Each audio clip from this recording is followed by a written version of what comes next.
So by way of quick introduction, for those who don't know me, my name's John. I'm one of the directors at HBTech. We're an IT company based in Hampshire. Generally, we do two things. We make sure everything's working for people. That's typically the most important thing. And also we try and keep them secure. And that's what this seminar's about. Partly what this seminar's about anyway. So we're live today. So just to prove we're live, I can check the news. Cost of living crisis. Boris under investigation. Man City winning. Well, no, just you have to take my word for it. We're definitely live. Actually, that would have worked better if Man City had won last night. So, so we've got Grant and we've got Lawrence with us who are going to do the presentation. They're both experts in cyber essentials, so you're in good hands. Just a bit of housekeeping. Everyone is on mute and your cameras are switched off. If you have any questions, there's a button at the top that says Q&A. If you pop your questions in there, and then what we'll do is I'll be monitoring that. So as and when questions come up, if you tap them in there, and then I'll interrupt either Lawrence or Grant at an appropriate time. I'm just going to put myself on mute now, and then I'm going to hand over. So over to you guys. Good morning. Good morning, I'm Lawrence. And that's Grant. Thank you. In fact, I'm going to hop on. Morning. So yeah, I'm Lawrence Keir. I'm a Cybersmart product specialist, and I work with partners like HBTech to help educate and support getting clients through Cyber Essentials Plus. And Grant, you are. I'm Grant. I work for Cybersmart directly, so I'll be the side support, anything vendor specific. So me and Lawrence generally collaborate with the likes of like John at HBTech to help basically you guys. So that's why we're here today, is to educate and try and make you understand the benefits of Cyber Essentials and Cyber Essentials Plus. Thank you. Cool. So sort of rough agenda. We're going to do an introduction to the background of where Cyber Essentials came from and what it's about, the process on how you get through it, what's involved, the areas it covers, and then why you would be going through partnerships like HBTech and ourselves to get you compliant and to make the most of Cyber Essentials. As John mentioned, there's a Q&A function. If something pops up that's like an immediate thing, obviously we'll jump in and do it, but ideally, for most questions, we'll come back to them at the end and work through, and obviously take any more as well. Cool, so we'll jump in. So this is where we're looking at the background of where things like Cyber Essentials come from. So this stat here that cybercrime damages totally $6 trillion globally in 2021 would make us third largest economy. This is obviously just giving you an idea of the scale of the problem out there, and the fact that there's tends to be a lot more of it than you might be aware of. One of the things that you often notice is that the big names that are victims of attacks are the ones that make the news, not necessarily the thousands that are happening every day.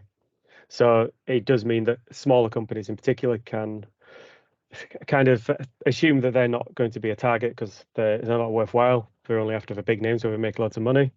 But like I say, that's the only reason for that is because they're the ones that are newsworthy. What tends to happen is just thousands of smaller attacks attacking SMEs. So this is where we need to start protecting. There's an idea here that they call this cybercrime a dark unicorn. Ransomware groups out there making upwards of $100 million a year. If they were a startup company, they'd be considered like a hypergrowth unicorn, super successful. But obviously, they're not doing it in the good way of doing things. And at the moment, we're in a particularly interesting times, as you mentioned in the news, cost of living stuff. So we've got issues with the economy, the pandemic over the last few years changed the way people work quite a lot, which has brought in new benefits, but also new risks, especially with the increase of like bring your own device, etc. and people working from home just changes the landscape of network security. And there's also a war, both obviously physical, and then we're seeing a lot more state-sponsored attacks with cybercrime as well. So it's quite a lot going on at the moment. And as mentioned, SMEs are under attack. They don't necessarily make the news, but as a majority of attacks do target smaller businesses. You see this stat here, collectively subject to 10,000 cyber attacks a day. So a lot going on. And that nearly 40% of UK businesses identified one in the last 12 months. And it's just constantly increasing. And the types of attacks start to become more sophisticated. So like you mentioned, denial of service, malware and ransomware, which are areas we'll start to cover in ways to implement solutions to protect yourself. There's sort of a knock-on effect of where the big attacks make the news, small companies assume they're not going to be a victim. They also don't put the security in place, which makes them an easier target. So actually the criminals are looking in that direction. And they can be very clever because they can attack one company, get information, and they can see relationships with who they work with and use that to identify where another likely target lies. There was one, this is moving into the larger sort of enterprise side of things, but giving you an idea. There was an attack on an insurance company once, a year or two back, and they took the data of who this company insured, and they knew everyone's policies. So then they specifically went and attacked their clients because they knew what payout they'd get for each particular one. So they could just go in and say, right, this is our ransom, it's this, and we know that your policy covers it because we've got the details of that. So they are quite clever. They'll pick and choose targets to get the most out of them, and they'll go for the easy ones where possible. Lawrence, just to add to that, so what people tend to also realize that these big corporations like British Airways, these banks, they've got like an unlimited budget of millions to start protecting themselves. Well, unfortunately, SMEs, we haven't got an unlimited budget, as much as that would be quite nice for John's side of the business. I genuinely do realize that it's not practical. So what they do is it's like they cast a huge net and hope someone bites. And the thing with these big, like these British Airways or these banks or the big corporations, these hackers, they get in very quickly and then they get kicked out by the systems because they've got things in place. They've got networks, they've got SOCs, all these things that these companies have. They layered upon layered upon layered for security. And that's why most attacks happen to SMEs, because we're not there yet. And I think that's why, as Lawrence said, most attacks are happening to the small SME businesses, and that's quite alarming for the market as well. And then the changes you just mentioned, like COVID, etc., is changing the targets as well. There's a lot more people using technology, taking it home because of changes after lockdown, etc., just create new attack vectors. And then you've got the baselines of what SMEs are now starting to have to try and manage themselves. So that side of protecting themselves against malware, social engineering, which comes in the form of like simple ones like phishing attacks. But some of that can be quite in-depth and clever as well. You might even have seen those things where you get an email from a supposed like director that says, "Oh, like I don't have my phone on me, and I need you to grab this voucher, and send it to me." And it's actually not come from them; it's somewhere else, and we're just trying to get this voucher cashed in somewhere. And then you kind of standard ones you do hear more about, data breaches, and then people holding that data to like with blackmail, or using it, like say, to attack other places as well. And all of this is making insurance, like cyber insurance, harder to get. It's riskier now, and it's often being taken out of your sort of standard business insurance and becoming a separate thing, or just having more requirements to be able to be eligible for it.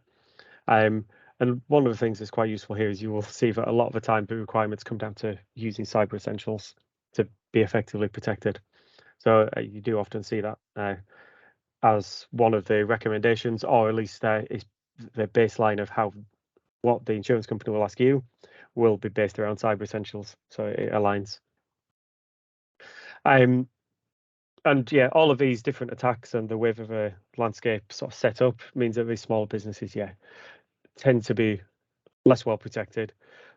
A lot of it comes down to just not having the resources, the money and the expertise in-house to be able to manage this stuff, which is why we have partners like HBTech who specialize to look after these things.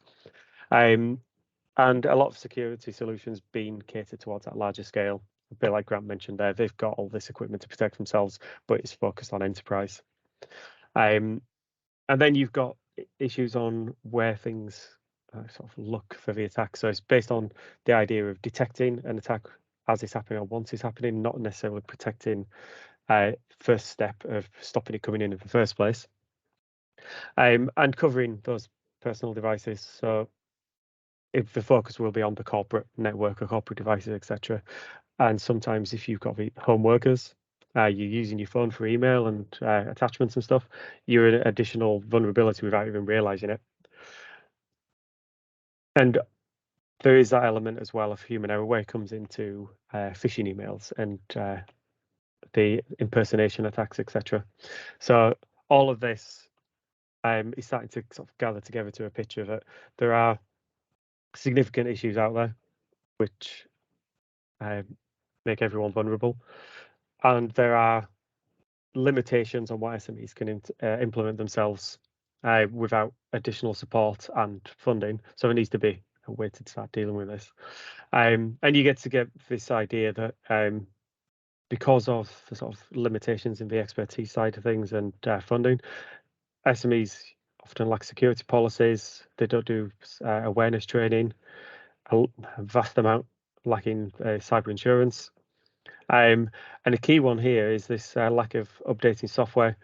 So one really easy way in is to use software with a known vulnerability. So if your web browser, someone discovered a way that they can hijack that, so whoever makes the browser will release an update to fix it as soon as it's there. If you've not updated yours, you're suddenly vulnerable without even realizing it. Updates become a really vital thing. On the software side, should always try keep things up to date. And with the variety of types of attack and things to look after, and the lack of internal expertise, it's knowing what to do. And this applies to sort of any aspect in life, really. If you're not an expert in it, you don't necessarily know where the starting point is and what you should be doing as the first steps to get yourselves protected or to do whatever it is that's needed. And that even sort of starts to roll into the fact that there are some free security controls and guides out there. So the NCSC do put guidelines out and they have some suggestions on. It is there as this idea that we can try and tell people where they should be coming from to start doing stuff, but people aren't even aware of it. They don't know they should be looking for these things, so they don't even start. And those are designed as this very basic, just an outline of you should have this kind of security in place. And the cost of all this becomes huge because we don't know where to start and we don't know what we should be covering. Everyone is more at risk and there's more successful attacks. So the average cost being £4,200. There is a stat from one of these surveys, so you can see the corners from this breaches survey from the government. There was one that showed us there's quite a significant percentage of SMEs that are a victim of an attack don't recover from it.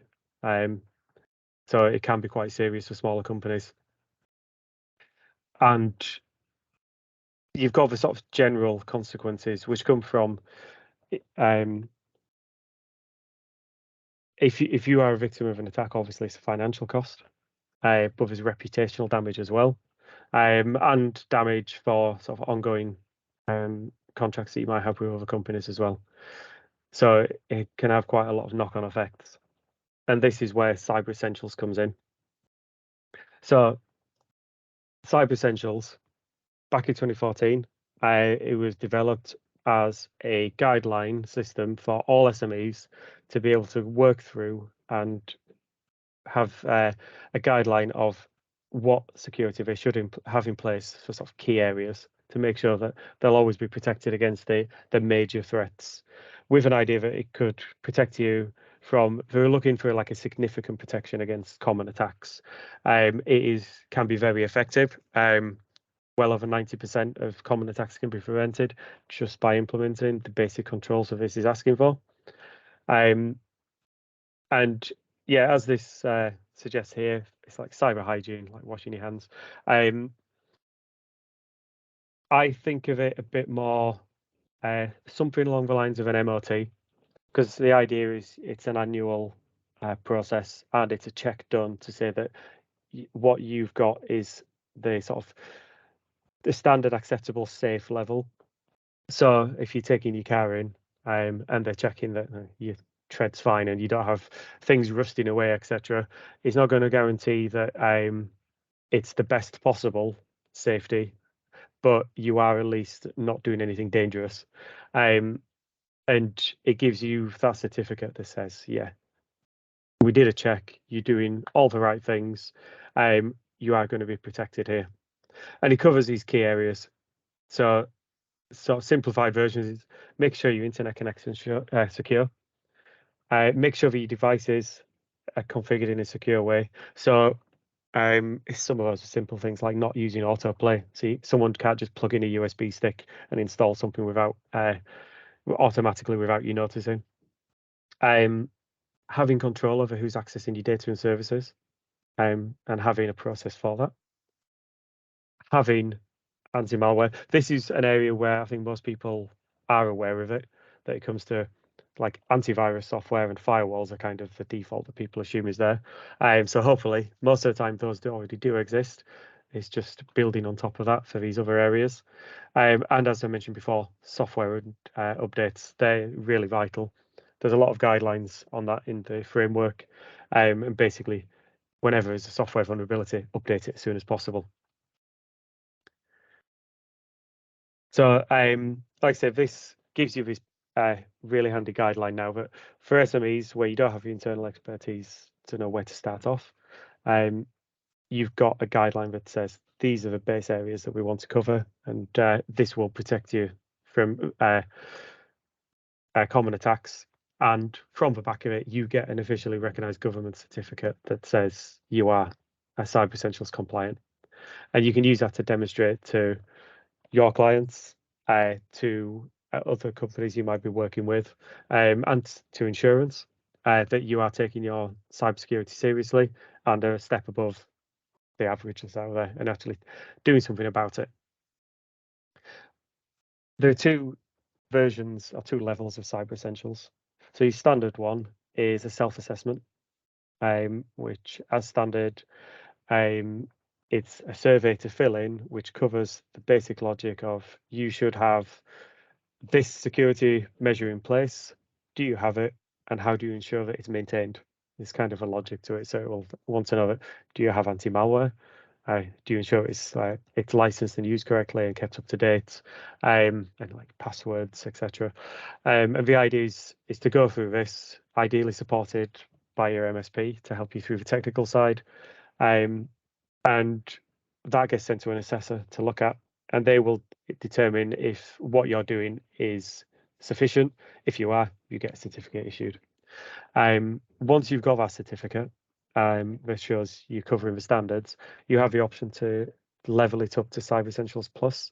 And this is where you have an auditor actually check your submission.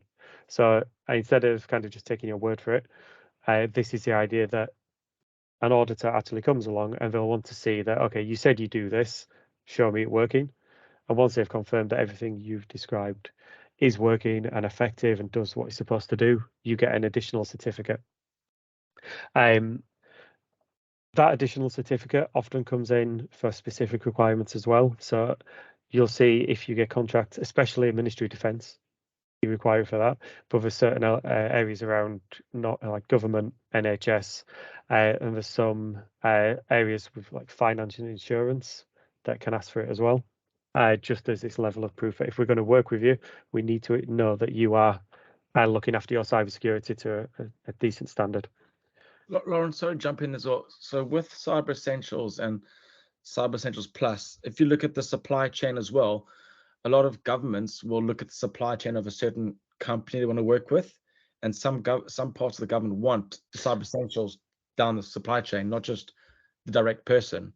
So a lot of times happens now, the government will look at a company, they go, oh, we want to work with them. If they haven't got the Cyber Essentials badge, they don't even try and call them up and say, hi guys, can you get Cyber Essentials? They just bypass them straight away, because there's a list you can go through of all companies, and you can search this of who's got Cyber Essentials and or Cyber Essentials Plus.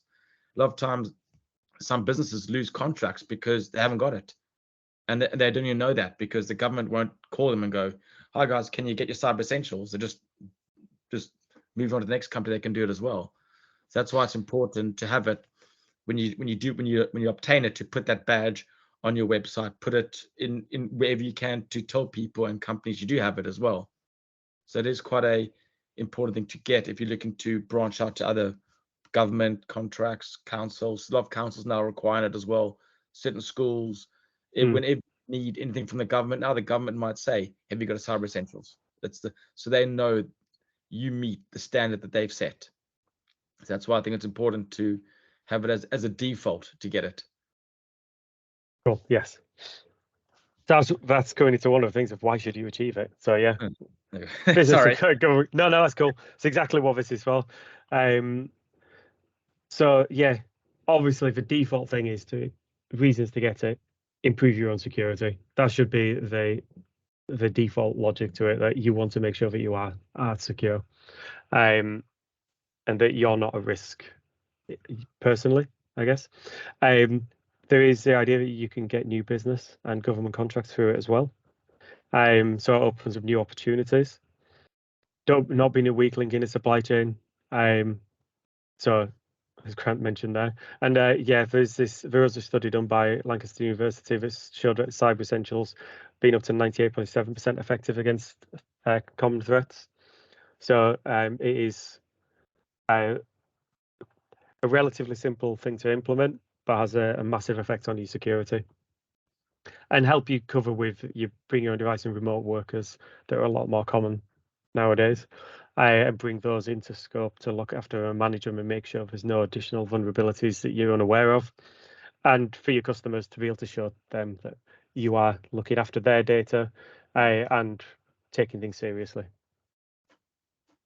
So there's quite a few benefits, but we are, like I mentioned before, we start to see changes around businesses cyber insurance as well, where if there's additional requirements to be able to get covered by for your cyber insurance, and often they're built around the Cyber Essentials requirements themselves, if not specifically stating or asking you if you've got Cyber Essentials as an option.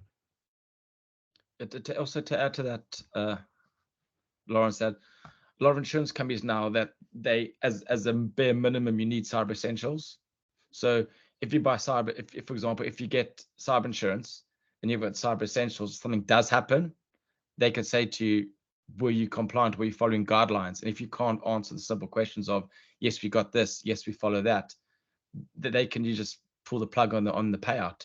So that's why a lot of insurance companies now, you would need to get your Cyber Essentials and even a Cyber Essentials Plus to even get onto the conversation piece of a cyber insurance.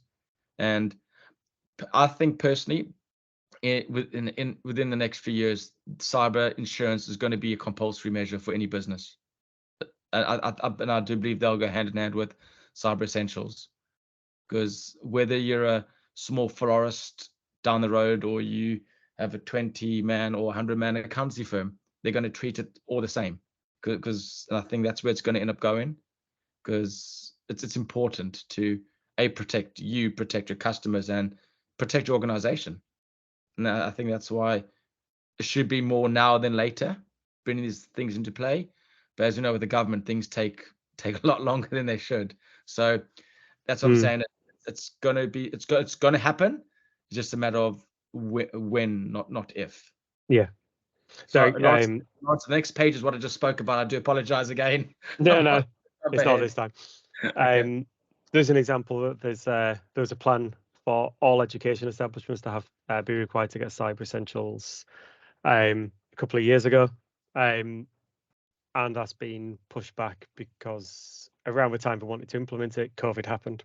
So there was other priorities. So yeah, it can take a few years for them to build the momentum and get back on track with things like that.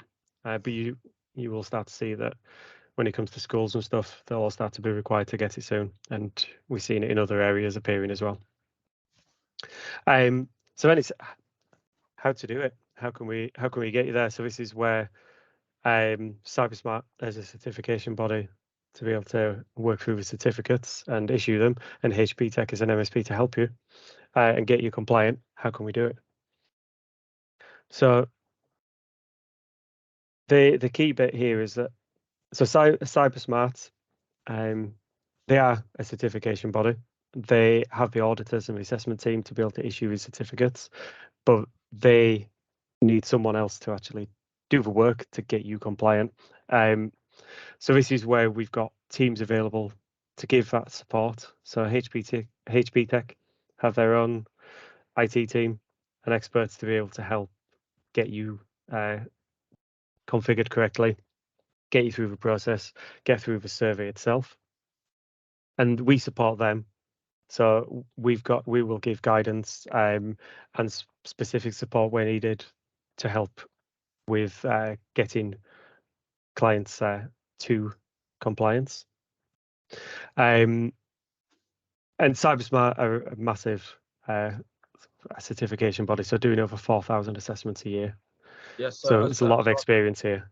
I jumped at, so guys, this year alone of Q1, we did over 900 Cyber Essentials and 300 Cyber Essentials Plus.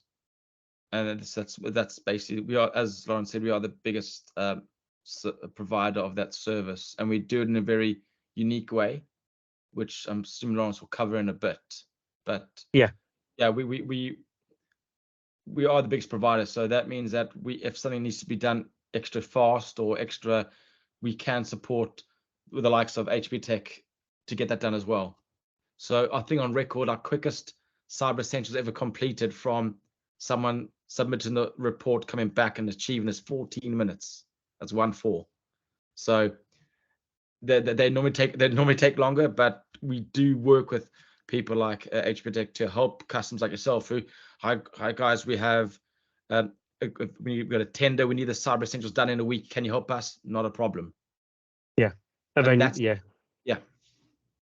those kind of situations do come up where a contract's come in and then there's a realization we need to do this ASAP, and we'll sort of dedicate resources to help HBTech get you through this. Part of Cyber Essentials as well is that you do get some cyber insurance available through it. It is optional with some qualifying questions, but you can get £25,000 of cyber insurance as part of it. Grant, were you going to say something then? No. I was going to say with with the cyber insurance, as Lauren said, is that it's part of it. But it's not done through us. We're not a broker. Where it's done through something called Superscripts, which we can give you information about. But like I said, it's something that we do offer. If you go to another provider, they won't offer that. It's something we do. It's not standard with Cyber Essentials. It's something we've put together along with it as well. With the breach response access stuff as well. Yes. So yeah, we will use our resources to help support where possible as well. And also the idea of this is to build upon Cyber Essentials to make the most of it. As I described at the start or early on, the Cyber Essentials self-assessment is based on the idea that you fill in a form with all the information that you've got to be assessed by somebody else, and that certificate is issued once a year, and it's up to you to maintain. So when you say you are doing something, you're supposed to maintain that yourself throughout the year to be on top of it, to remain compliant, and that's not always easy. And it's, again, this is where it's similar to an MOT. You can get a check done on the day that says everything was fine. You might have an advisory on there, but it's up to you to maintain your car throughout the year.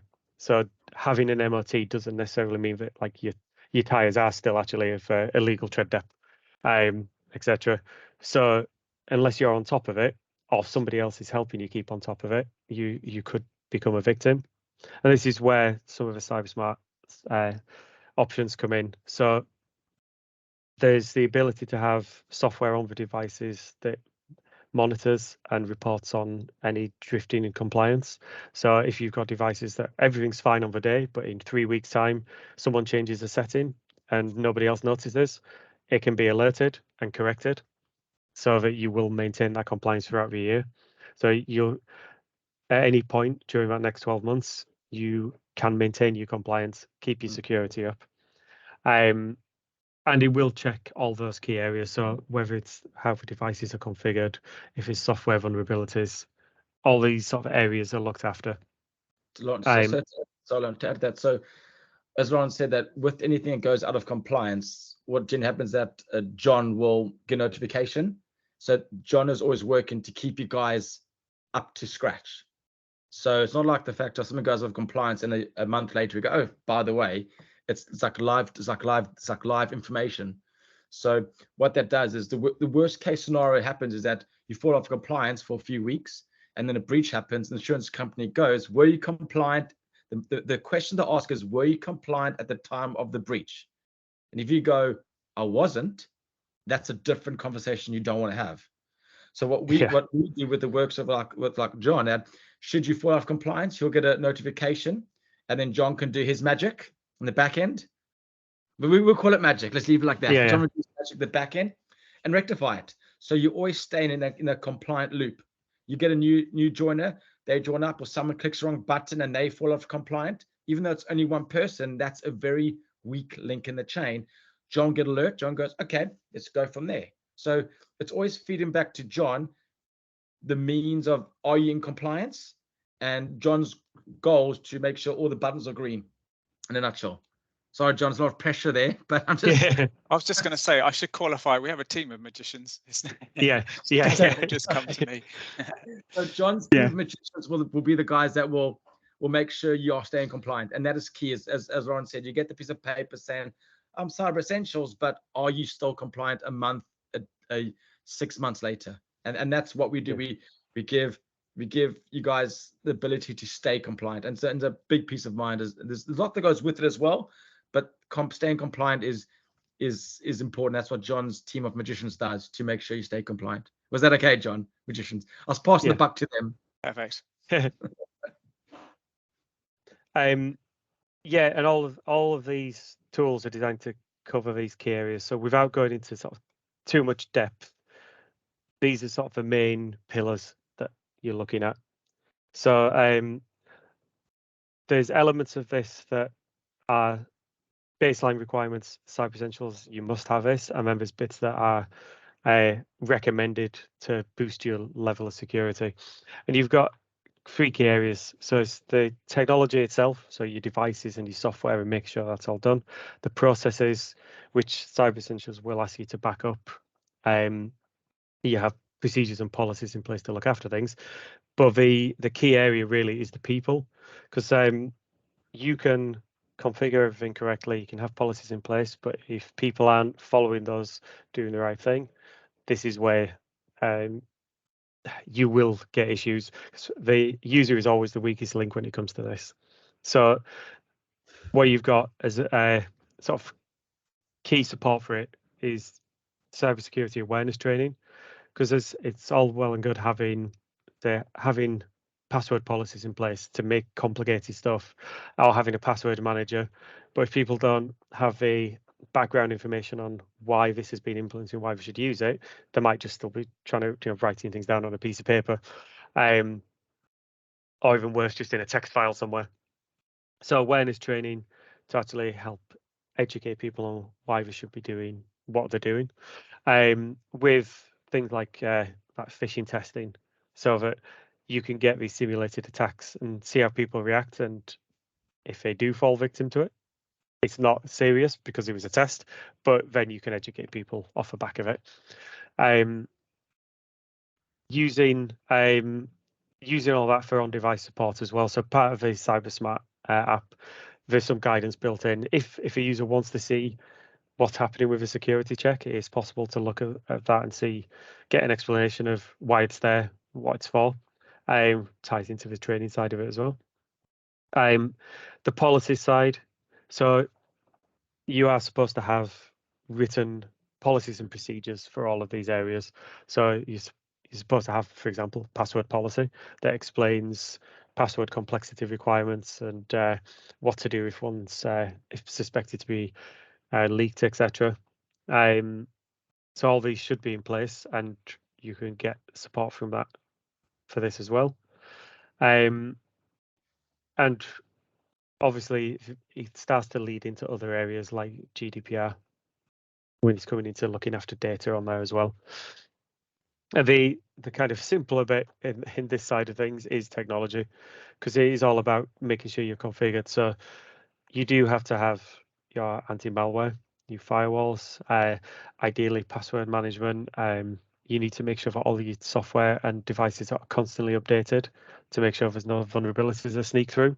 So doing patching as within 14 days is one of the requirements on there.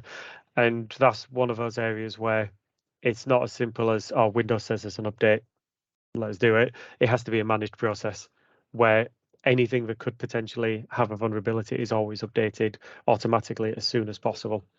And if there's an issue that can't be fixed, that software should be removed, or at least if possible, segregated out, which gets more complex then. But all of these areas cover those key requirements. Your Cyber Essentials will tell you that to be secure, you need to cover your devices, your processes, and your people. Gives you the guidelines to do it. HBTech will help you implement that and get you through the certification. And Cybersmart will do the assessment and issuing of the certificate. And then they'll do the ongoing alerting as well alongside HBTech to tell them if there's any issues that need to be dealt with that could be a problem. So that throughout the year, you've not just got a Cyber Essentials certificate, you've got this continuous compliance ability so that you know that you're secure at any point during the year. And hopefully use that to obviously protect yourself and win new business as well. Cool. I think we're basically through it now. Yeah. Perfect. As mentioned, do your updates. Yeah. Update job assistance. I like it. I mean, John, do you want me to give a rough breakdown of how the back end works with the audit process and the Cyber Essentials environment? Yeah, perfect. Go for it. Yeah. So how it works, guys? What John can offer you is what we like to call a fail-free environment when it comes to Cyber Essentials. So how that basically looks is that when your questionnaire is done and something is wrong or doesn't meet the criteria, we don't fail you. We actually reach out to John. So, hi, John, this customer is failed in this section, or we need more information, or they need to fix this. What other bodies or other companies do, what they do is they tend to say, okay, you failed something, you got 24 to 48 hours to fix it. And then everything's panic stations and Russian jobs. And unfortunately, sometimes to fix a problem takes longer than probably 2 days, 3 days. So what we do, we work with the likes of, like I said, like John, and the form gets filled out or the questionnaire. If there's a problem that doesn't tick the box, we give you time to fix it. Easy as pie. If you have questions, you can ask John. John comes to us, and we answer John, and John goes back to you. It's a very open process. Our goal is to help John to get your Cyber Essentials. We don't want to stop you getting it. We want you to get it easy, quick, and reap the benefits straight away. That is the process. The average time to do Cyber Essentials, if you do it properly, within a month, things are done. Worst case scenario, 3 months. And I'm thinking really worst case scenario. So we give as much support as we can to the likes of John to get you guys across the line in a quick and timely manner. And as I said earlier, if you get called by a company, they go, we need you to have Cyber Essentials Plus within a month, we can facilitate that, not a problem. Obviously, the communication comes between us and John and Lawrence to try and coordinate it, but we can do that. It wouldn't be the first time we've done it, and it's not going to be the last. So that's where we come into play. We make it simple, fast, and easy for you to obtain it through John. And I like to use the word stress free, but like I said, that it all depends on what's happening. But Lawrence, we worked together for a while there, and most processes we work through is very simple because we make it simple, we make it easy for you guys. That's what we offer, a fail-free environment. Yeah, perfect. It's don't think it's a coincidence that we've been working with Cybersmart for quite some time now, and we're very happy with everything. We're not planning to change anytime soon because exactly as Grant says, it's it's a supportive environment to make sure people get through their cyber essentials. So it works really well. I feel like I've turned into a human sundial here, by the way. The sun came out and it's working its way across. So thank you to Lawrence and also to Grant for the presentation. A couple of things I noted down actually, and if anyone has any questions, we haven't had any yet, but if anyone has any questions, feel free to tap them out. One of the things that came up was around sort of government and local authority, but actually what we found is that if you're a construction company, for example, there are people like Construction Line that if you want to tender for construction projects, then you have to register with people like Construction Line, and with Construction Line, you have to be Cyber Essentials accredited, as well as a whole load of other things. If you're a solicitor and you want Lexel accreditation, then Cyber Essentials is part of that as well. So it's not just if you're doing it's not just if you're a government or organisation or selling to the government. It's just more and more of it, and we're doing more and more Cyber Essentials for customers specifically for that reason. Another thing that comes up reasonably regularly with our customers is that they will get surveys from their customers and or suppliers asking about their cyber, what would you say, their cyber, how cyber secure they are.